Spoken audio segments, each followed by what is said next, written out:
siento, sem disfarces. O que sinto, o que penso, o que sou numa mente. Olá, cá estamos nós para mais um episódio. Pois é, este é aquele episódio que eu fiquei na dúvida se ia gravar, se não ia, mas depois quando fico na dúvida já sei, é para gravar, não há, não há solução. Então o tema de hoje são os amantes, o que está por trás da traição. Pois é, por isso é que eu acho que vocês só com o título já percebem porque é que a gente fica na dúvida se vai falar da coisa ou não. Porquê? Porque não é para falar, não se fala, mas fala-se, mas não se fala. Toda a gente sabe, mas ninguém sabe. Então é mais ou menos isto. Ahm, e eu às vezes tenho opiniões assim um bocado diferentes da sociedade. E, hum, e pronto, e foi para isso que nós criamos este podcast, que é para eu falar aquilo que eu acho. Não quer dizer que eu não tenha várias opiniões sobre o mesmo tema, ou vários pontos de vista, porque às vezes não se trata de opiniões, ou não se trata de vivências minhas, trata-se de pontos de vista também, ok? Então, o que é um amante? Para além do óbvio, não é? Amante não é só a outra pessoa. E acho que é aqui que eu me quero focar. Eu não estou aqui para dizer que é normal haver amantes, porque há muita gente que está em triângulos amorosos. Também não estou aqui para dizer que não é normal haver uma coisa destas, porque estamos em pleno século XXI e sabemos que sempre existiu triângulos amorosos, desde sempre, e existe e continuará a existir, porque é assim que a coisa funciona, não é? Se é correto ou errado, não sou eu que vos vou dizer, porque não há correto, não há errado. O que é correto para mim pode ser errado para outro, portanto, são só pontos de vista. E há uns que são mais agradáveis de nós ouvirmos e há outros que são menos agradáveis. A sociedade está muito formatada para ouvir que se tem uma amante é um filho da mãe. Ou então é um mulherengo, claro que tem uma amante porque ele é um mulherengo. Se a mulher tem um amante, é uma porca badalhoca, não é? Como se diz cá em cima. Desculpem lá eu falar assim, mas eu sou uma pessoa que estou aqui para falar nuamente como eu sou, como eu penso e, portanto, continuo a ser fiel a isso. Às vezes dizem palavras muito mais feias das mulheres do que estas duas que eu mencionei. E lá está, incomoda, dói. Pois é, a palavra amante também pesa. Se for um amante da arte, é uma coisa chique. Portanto, é uma pessoa que ama arte. Se for amante da amante, pessoa, claro que não é bonito. E, hum, e é um papel ingrato também para quem está no papel da amante. Mas antes de falarmos da terceira pessoa, eu queria focar aqui que o amante, para além do óbvio, não é só o amante, a pessoa, é o que é que está por trás disto. Porque o amante é um sintoma de que algo não está bem. Pode ser a fuga, pode ser procurar validação, necessidade de sentir algo diferente, precisar de massajar o ego, procurar validação, vício na adrenalina da coisa da novidade e com a das borboletas no estômago.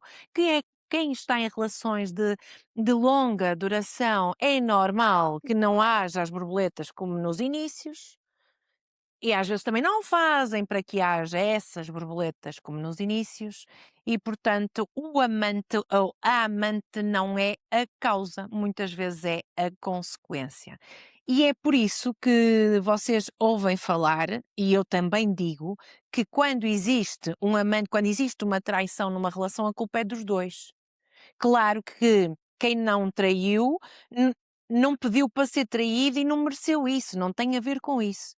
Tem a ver que a relação não estava a funcionar, não estamos a dar um ao outro aquilo que precisamos, e isso foi o motivo de algum de nós ter ido buscar fora aquilo que não tinha em casa, como se costuma dizer. E por muito que se associe logo a sexo, muitas das vezes não é sexo que se vai buscar.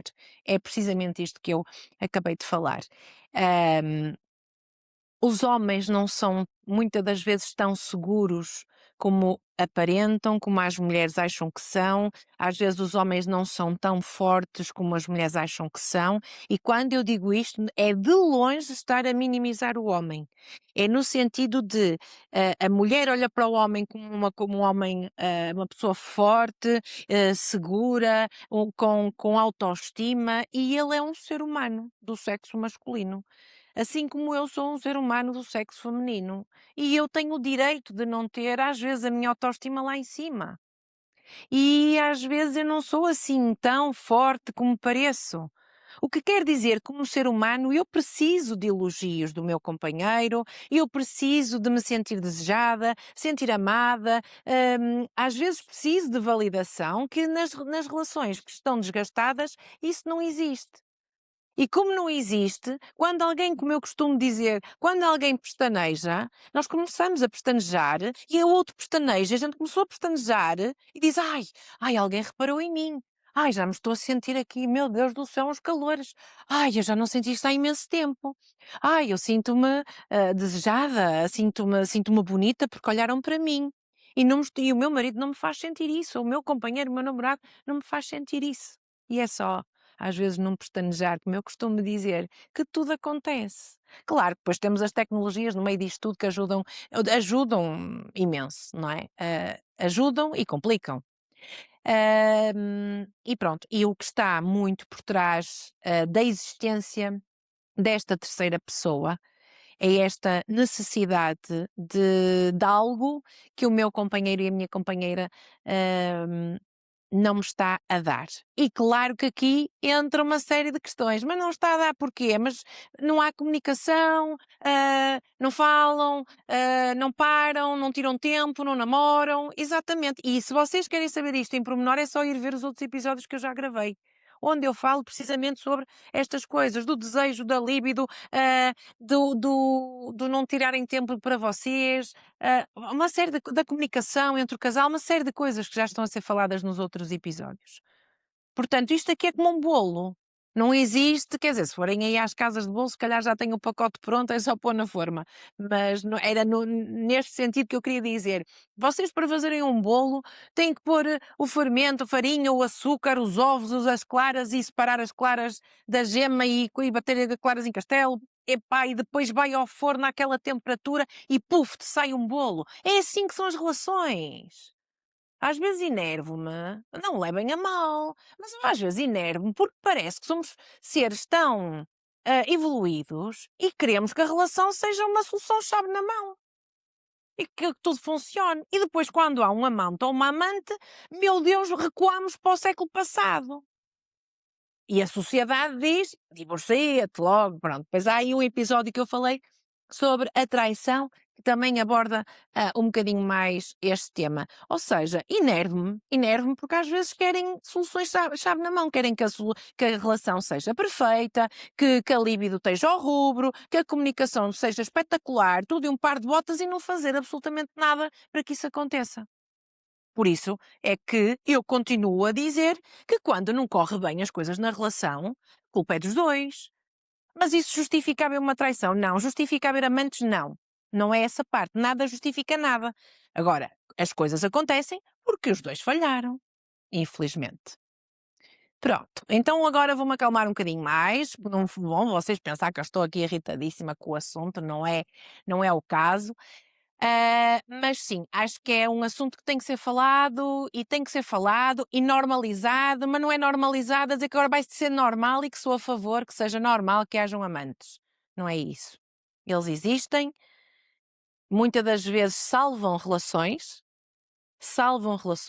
ainda bem que existiram, porque permitiram que o casal pudesse reformular toda a sua relação, corrigir o que não estava bem. Foi um abre-olhos, não é? Como uma frase muito, muito conhecida, foi um abre-olhos e conseguem seguir felizes e depois sem precisar de triângulos amorosos para sustentar o resto da relação. E sim, há relações que se sustentam há décadas graças aos triângulos amorosos. E está tudo certo porque cada um é que sabe da sua vida e ninguém tem nada a ver com isso, é verdade.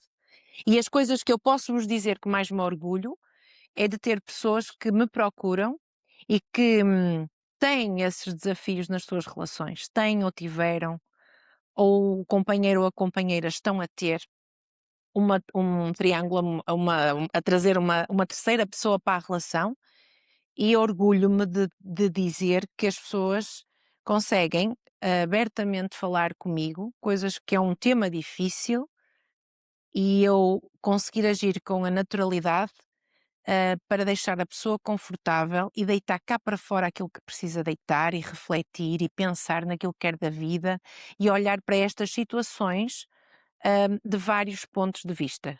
Eu sei que é um assunto muito difícil de falar.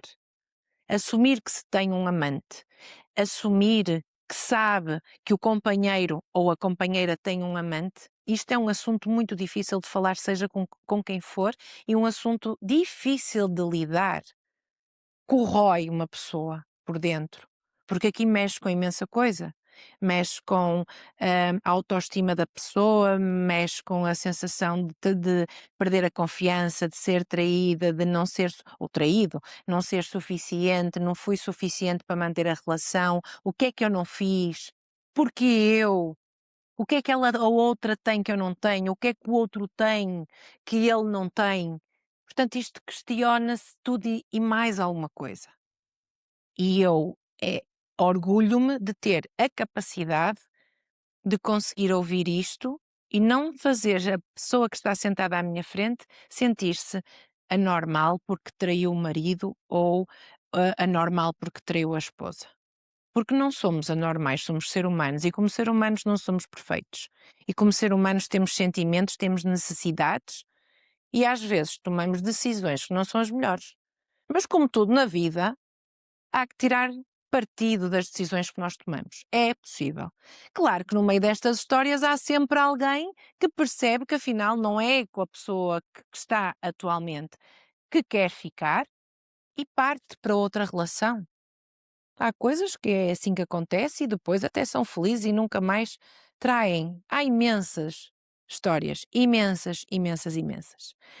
Lá atrás, no tempo dos nossos avós, claro que era mais fácil justificar a traição com a falta que ia procurar aquilo que não tinha em casa, que era o sexo. Hoje em dia não. Hoje em dia não. Conseguimos entender que não é só isso. Claro que depois se há uma química, se há toda uma admiração, se há toda uma envolvência, claro que o sexo acaba por surgir, não é? Também ninguém é amante sem ter sexo, eu acredito, mas já ouvi casos de amantes que quase que não tinham sexo, era só para desabafar, para conversar. Imaginem ao ponto que isto chega, que é necessitar de alguém para me abrir, para conversar, para desabafar, porque não estou a conseguir isso na relação.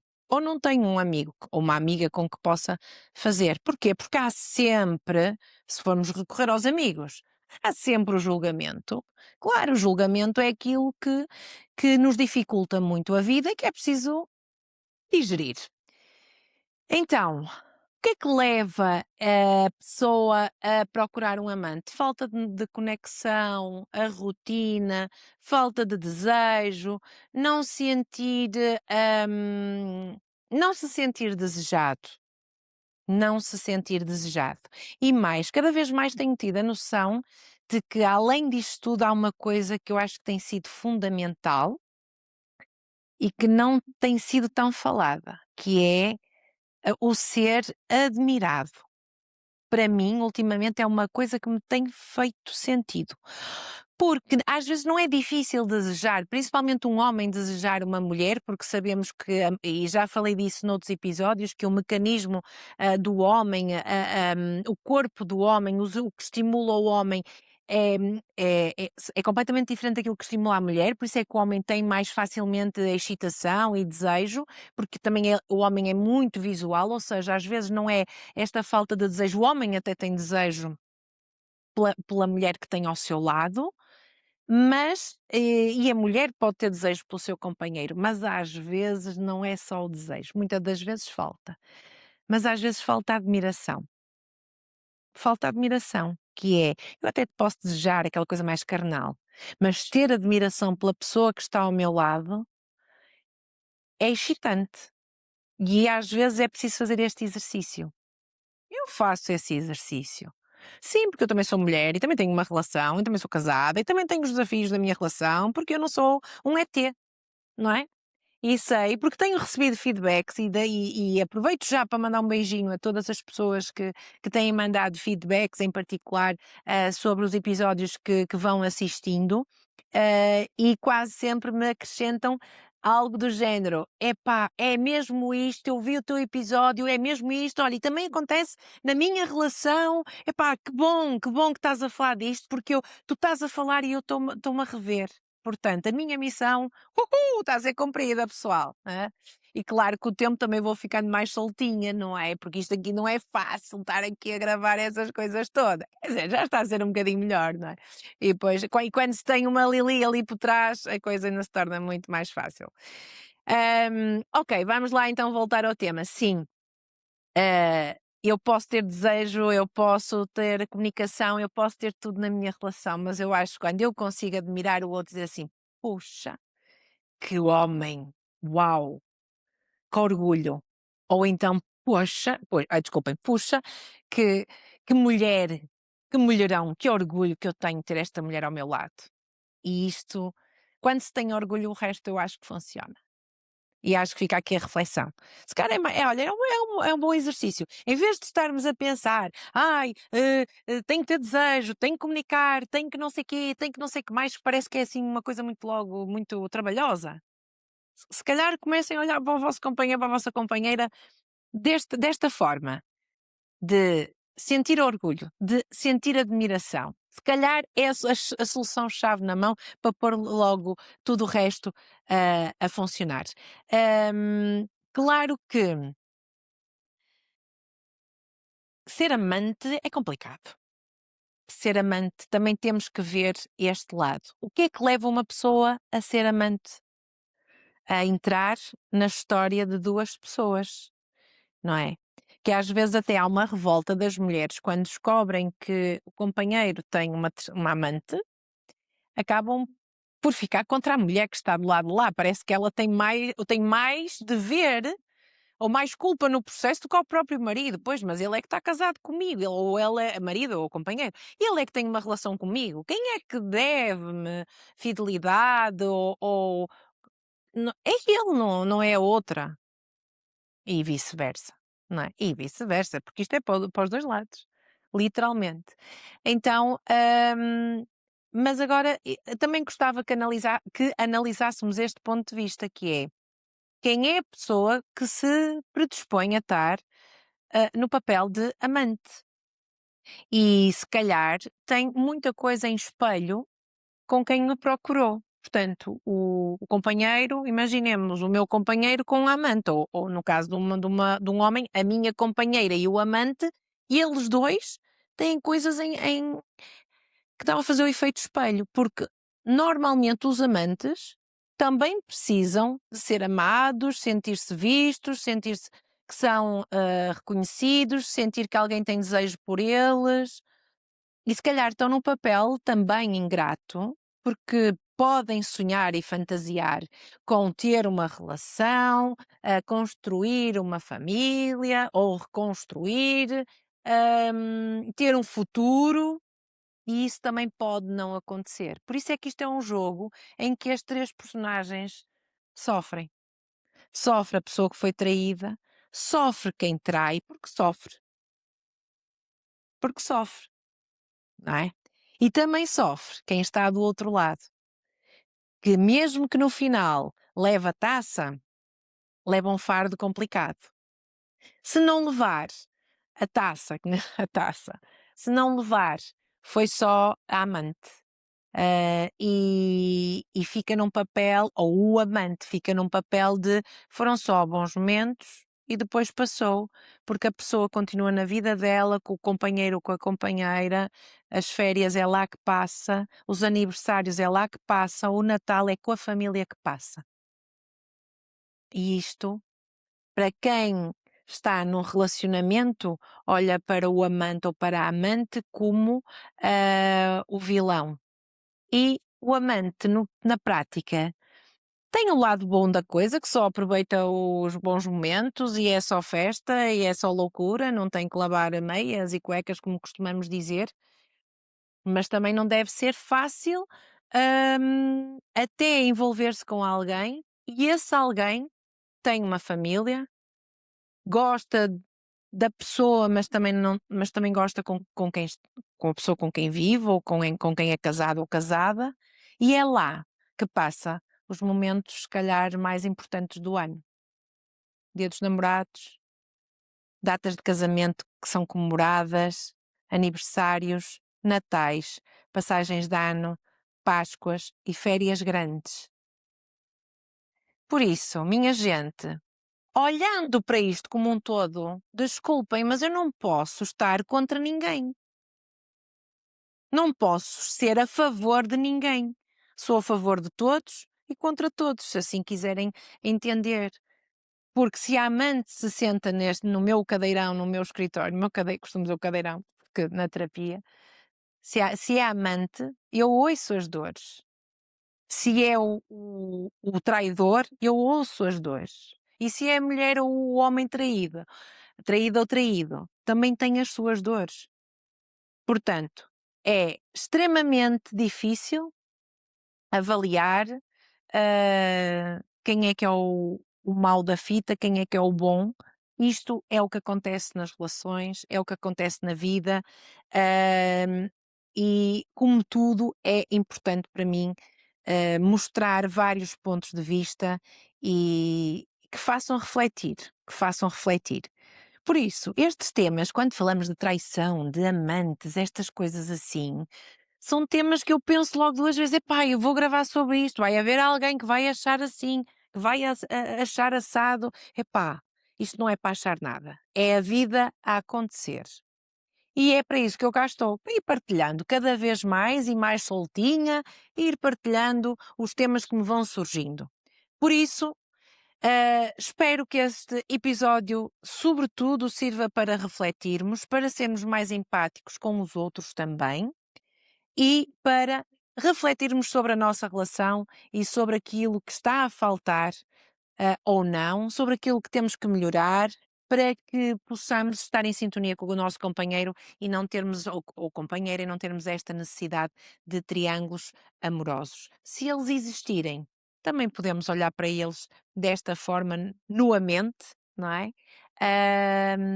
E há sempre soluções e há sempre formas de resolver as coisas.